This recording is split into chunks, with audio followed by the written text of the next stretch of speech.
চারদিকেই জল আর জল, ভেসে গিয়েছে একাধিক কাঁচা বাড়ি। জলের তলায় একরের পর একর জমি। অবিরাম বৃষ্টির সঙ্গে শিলাবতীর বাঁধ ভেঙে গত কয়েকদিনে ঘাটালের ছবিটা এরকমই। চলছে উদ্ধার কাজ। ত্রাণ বিলি করে পরিস্থিতি সামাল দেওয়ার চেষ্টা চালাচ্ছে প্রশাসন।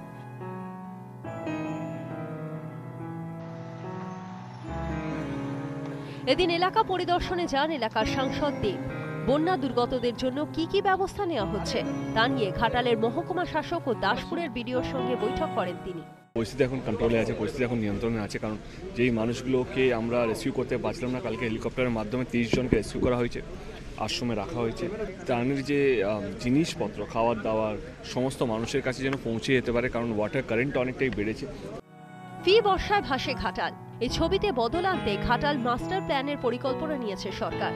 নানা বাধায় বাস্তবায়িত হয়নি সেই প্রকল্প। সাংসদের অবশ্য দাবি, প্রকল্পটি দ্রুত কার্যকর করতে সচেষ্ট মুখ্যমন্ত্রী মমতা বন্দ্যোপাধ্যায়।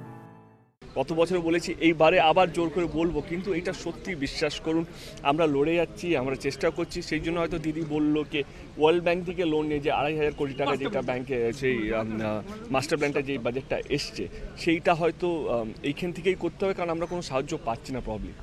দুদিন সেভাবে বৃষ্টি না হওয়ায় সামান্য হলেও জল নামতে শুরু করেছে, তবে আতঙ্ক কাটেনি ঘাটালবাসীর।